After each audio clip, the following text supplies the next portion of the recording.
Hello everybody, welcome back to youtube.com, the safest website for children. My name is Bumlock, and today I'm bringing you the Affliction Warlock ANTORUS guide for dummies.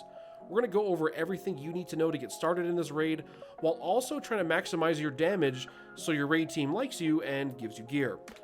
Luckily for us though, not much changes in terms of our gear or rotation between Heroic and Mythic, so this should pretty much cover you all over, okay? We're going to talk about your gear, stat priorities, tier pieces you want, relics you want to look out for, and I'm going to do a boss by boss breakdown of what legendaries and talents you want to run on every single fight. Before we get started, I did want to mention that I'm doing a big push into streaming on Twitch this year. You can find a link to that below. Also, if you like the video, please like it and be sure to subscribe to the channel for future content. Okay, let's get started. Let's first talk about the gear. You really want to aim for as many pieces of gear that have mastery as the main stat, and then either haste or crit. You're going to be playing this game where those three stats are kind of moving back and forth as your best, depending on your gear. And as you can see for me, my best stat currently for single target DPS is mastery, followed very closely by crit and then haste. What this means for me is that I probably want to gem and enchant into mastery or crit to maximize my damage. I personally prefer to gem like a mixture of haste and mastery just because I think it translates a little bit better into Mythic Plus. That's my experience, but again, it's your preference. So really just look for any pieces that have high amounts of mastery and then either haste and crit, and you're going to be okay. In terms of tier pieces, there's really only 5 that you want to aim for. This is the shoulders, the chest, the cloak, and then either the pants or the gloves, preferably the pants. Because our legendary is so important in this tier, because of our 4-piece bonus, you really don't want the tier helm, so aim for the pants or the gloves. Really, the pants is my preference. And then in the other slot, you just want to go for a nice off piece that has a good amount of mastery. Preferably the gloves from Argus, okay? So pants, again, are my preference. There's a nice Google Doc in the Warlock Discord that I saw that you can use as a nice guide or base. I went ahead and linked that below as well. For trinkets, best in slot is, of course, Amanthul's, which is the new legendary trinket drop from Argus. Keep in mind that you only have 1 chance a week across all difficulties to get this, so don't feel too bad if it takes a while. After that, the Acrid Catalyst Injector from Garothi is going to be your best bet, followed by Norgodon's, which is the regular epic drop from Argus. If you're lucky enough to have a high item level Arcana Crystal, you can use that as well. I think that an Arcana Crystal that's 910 is roughly equivalent to a 945 Acrid Catalyst Injector, so keep that in mind. As for relics, there's actually 2 blood relics you want to aim for in this raid. The first one drops from the first boss, which has a shadow damage trait, which is our second best in slot trait. Our best trait is actually Perdition, but the only boss that drops a Perdition relic is Varimathras. So if you do get a nice item level Garothi relic, just pray that it rolls Perdition. If not, it should be at least 20 item levels above a relic that already has Perdition to be a DPS increase. For shadow relics, there isn't actually a shadow relic in the entire raid that has Perdition or shadow trait, so the best bet you're going to get is the one from Portal Keeper. Just get that one and hope you get lucky for a Perdition roll, and you should be fine. You know, if you're extremely unlucky, just putting something on that has a higher item level is going to be okay, but if you're very unlucky, you probably want to do a little bit of Mythic Plus if you're really aiming for those Perdition traits. Okay, so before we go through our boss by boss breakdown, I'm going to quickly go over the single target opener and rotation. It's going to be brief, and I'll try to make it not too complex. It's mainly just so you can follow along and know what I'm talking about when I say do your regular rotation, when I'm talking about some of the other bosses. If you want a full guide, more in-depth guide to the full rotation and the opener for Affliction, let me know in the comments below and we can go ahead and do that. So, for the opener, on a standard single target boss like Varimathras, you're going to pre-pot as close to the pull as possible. Then you're going to Agony, Siphon Life, Corruption, UA. You're then going to Soul Harvest first. At the same time, cast a UA. So whether you use a macro for that or 2 buttons, that's up to you. And then you're going to Reap Souls, which is your artifact ability, and then Drain Soul. Ideally at the same time, as close as possible, so you're maximizing your damage. You can make a macro for that as well. And then from there, you just want to try and keep your Drain Soul channeling on the target or the boss while you still have UAs up and they're ticking. That way you make sure that they're getting the benefit from your Malefic Grasp, okay? You want to also try your best to leave 1 shard remaining after casting a bunch of UAs. You do want to maintain your 4-piece as much as possible, and saving 1 soul shard for that is going to help. Other than that, just reapply your dots before they fall off, as close to falling off as possible. That way you're getting the maximum drain time and the maximum benefit from your 4-piece, and then reap any time that you're using, 1 to 2 UAs. All right, so let's take a look at each boss one by one and see which legendaries and talents you want to run. These, of course, are not really that set in stone, as you may not, of course, have every Affliction legendary, which is okay. I suggest if you don't have something that I'm about to mention, just keep that in mind for the future. Try and do what you can, and once you do get those legendaries, if you do, go ahead and come back to this video, rewatch it, and then, give it a shot. Also, for talents, there's really 2 routes you can go for single target, and this depends if you have a nice Titan Forge set of Tomb of Sargeras gear, the tier pieces rather. I personally feel that running the 4-piece ANTORUS set is going to be better overall in the long run. It seems to be a little bit more consistent, but Soul Conduit can come out ahead using the 4-piece from Tomb of Sargeras, with the random generation of soul shards from Soul Conduit, so keep that in mind. This breakdown, though, is going to be from the perspective of using the 4-piece ANTORUS gear with Siphon Life, so just keep that in mind. First up, we have Garothi Worldbreaker. This is a single target fight with 2 breaks in the single target damage to kill off his guns and run away. His guns are just adds that you have to kill. So we're going to run our normal single target build, which is going to be Malefic Grasp, Contagion, Soul Harvest, Supremacy, and Siphon Life. I also suggest taking Demonic Circle here, so that way you can help your raid with the soaks, especially on Mythic, but that's really your personal preference. Your goal here is really just to keep as much uptime on your 4-piece proc as possible, while trying to drain as many UA ticks as possible, while also maintaining all of your dots. The most important thing for the fight really is to not let any of your agonies fall off, as this is seriously going to hurt your overall damage. For legendaries, you want to use the helm and either the belt or the ring, the execute ring. If your guild uses Bloodlust at the end of the fight in the last phase, the execute ring might help you a little bit more, so that could be a good option for you, but the belt will be a little bit more even damage over the fight. Alright, for the second boss, we have the Fel Hounds. This is a 2-target cleave fight, so maintaining our dots and the 4-piece uptime is key. You do have a couple options here, though. Normally, you're going to want to run Writhe and Agony, Absolute Corruption, Soul Harvest, Supremacy, Siphon Life, and you want to pair those with the Helm and the Sacrolash Ring. But if you don't feel comfortable maintaining both Siphon Life and Agony at the same time, you are okay to run Death's Embrace here. But really, your goal in this fight is just to try and keep at least 1 soul shard unspent while dumping the rest of those into the bosses. You want to try and keep up the 4-piece proc as long as possible while also maintaining your dots, so saving a soul shard will help you do that. I also suggest saving reap stacks as well for big combos of damage, like your Soul Harvest plus a Trinket proc, stuff like that. Other than that, just really UA once every 6 or 7 seconds to maintain your 4-piece and your dots, and you'll be alright. Alright, next is Antoran High Command. This is a single target fight mixed with some ad cleave. Could be a pretty heavy amount of ad cleave depending on your raid. For this fight, you're going to want to run Writhe and Agony, Absolute Corruption, either Sow the Seeds or Soul Harvest, depending on how long the ads are going to live. Sow the Seeds if they live longer. Supremacy, and Death's Embrace. The reason you don't want to run Siphon Life here is because you won't really have enough globals to maintain all your dots on every ad and the boss, and really get good use or damage out of them. So your goal here is to maintain your Agony on the boss, your 4-piece proc as well as your Agony, Corruption, and UA on the ads. You want to watch your timers for when the ads are about to spawn, and then you want to pre-cast a Seed of Corruption.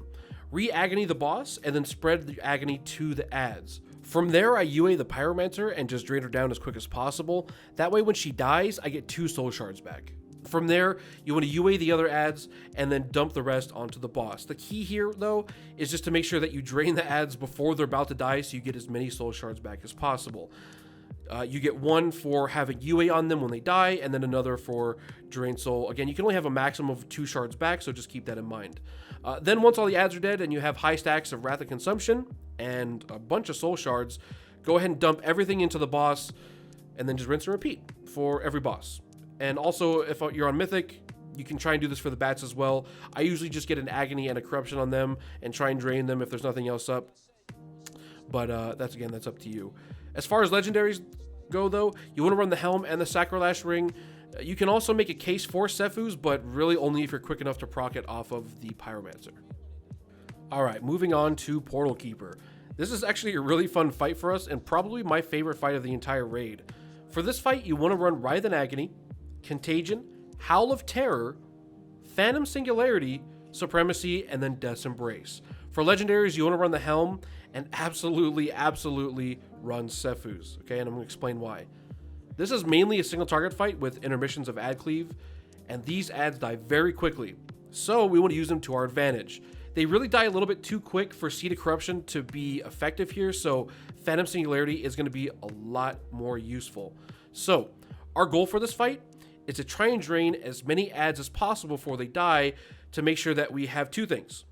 When the ads are all dead, we have 5 Soul Shards and 5 stacks of Wrath of Consumption, okay? So once all the ads are dead, you can then dump everything into the boss, and your boss damage is going to go through the roof, all right?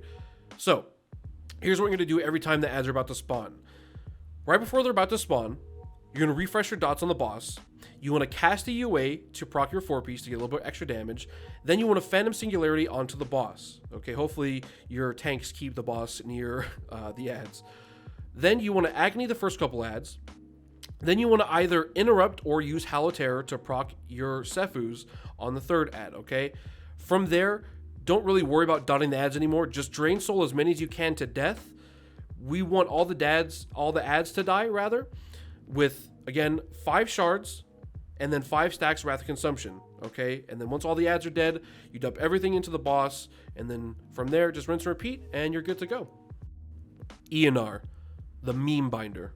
For this fight, Warlocks are actually the best class, but only if you have Sacrolash. There are actually ways that you can tune this fight with your raid around letting your Warlocks do entire lanes of ads at a time, but that depends on your guild's willingness to let that happen and where the damage is actually needed for your raid. For talents, you want to run Writhe and Agony, Absolute Corruption, Sow the Seeds, and Soul Conduit. There's no real strategy here other than try and be in the places that spawns the most amount of ads at any given time. On Heroic and Normal, this fight is really a joke, okay? I mean, I think a Warlock soloed this on Normal. So you're going to actually find it hard to get good damage here. But on Mythic, you can really, work with your raid strategically to place you around the room to maximize your damage. For example, there's going to be times where packs of Fel Hounds will spawn from either the bottom or the mid. If you're standing there when they spawn and you have Sacrolash, getting some good Seed of Corruption spam with some Agonies will guarantee that they die before they reach the boss, and you will have been the only person needed at that spot. There's many cases of this throughout the fight, but again, getting people to actually let you take advantage of that is probably harder than the fight itself. In any case, Seed of Corruption is your friend on this fight. Try to use it as much as possible on the Fel Hounds, Fel Lords, and the Bats. Next, we're going to go over Imonar. This is a single target fight with some annoying bridge crossing. For talents, you want to run our normal single target build, which is Malefic Grasp, Contagion, Soul Harvest, Supremacy, and Siphon Life. I also suggest taking Demonic Circle here. You can place it on either end of the platform to help yourself get across if you need to, a little bit easier. But again, this depends on your guild strategy. As for Legendary, running the Helm paired with the Belt or the Ring, the Execute Ring, is going to be your best bet. The Belt for, again, a little bit more consistent damage, and the Netherlord Ring if you need a little bit more Execute in the end. You can also run Prydaz paired with the Helm for a little bit of extra survivability if you feel you need it. But again, that's up to you. This could also be used for progression while you're learning how to cross a bridge and stuff. And once you get more comfortable, you can then switch to the Belt or the Ring. But you'll be able to gauge how easy it is for you to stay alive or not. All right, on to King Garoth. A little bit more of the same. This is a single target fight with 3 to 4 intermissions of big ads that come out that need to die quick. However, this fight plays out a little bit different for us in terms of our rotation and our opener to maximize our damage. For this fight, you want to run Malefic Grasp, Contagion, Soul Harvest Supremacy, and Siphon Life. This is also a fight where you could consider going the Soul Conduit build just to get a little bit more damage on the adds. For legendaries, you want to run the Helm and again either the Belt or the Execute Ring. You could also run Pride Ass here so that way you can stand in the bad stuff during the ad phases, but that's up to you. At the start of the fight, you don't want to use your Soul Harvest on the pole.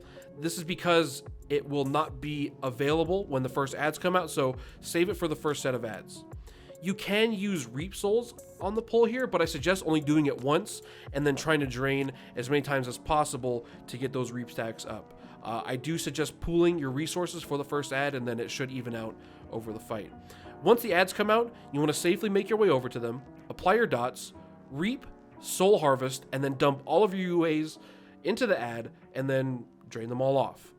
You want to try your best to keep your dots up here too, but your priority is either draining UAs or maintaining your agony at best, okay? Once your ad is dead, move around to kill any other ads, and then rinse and repeat. Varimathras. This is a single target fight with a little bit of movement. On Heroic and Normal, you can get lucky and really only have to ever move side to side. This could be true on Mythic too, but not so much. On Mythic, it does get a little bit more intense though. For talents, you want to run Malefic Grasp, Contagion, Soul Harvest, Supremacy, and Siphon Life. For legendaries, again, you want to use the Helm paired with the Belt or the Execute Ring, whatever suits you better, depending on what your raid needs as well. On Mythic, there is an ad that spawns that does need to die as soon as possible. To make that a little bit easier, I do suggest making a target macro for the ad that just casts Drain Soul when it's up. This is going to ensure that the ad gets some quick damage and generates a shard for you as well. Other than that, just maintain your normal single target rotation here and you'll be fine. Next up, we have Coven. This is another 2-target cleave fight, but with some intermittent ads that need to be dealt with. In my opinion, you're going to want to run Writhe and Agony, Absolute Corruption, Soul Harvest, Supremacy, and Death's Embrace, not Siphon Life. There are arguments that can be made that Siphon Life will be better, but from my experience, having more globals available to spread your dots to every ad possible is going to be overall better in the long run. You're going to help your raid, and your damage is also going to shoot up in the end if you have ads up at that time, which is always good.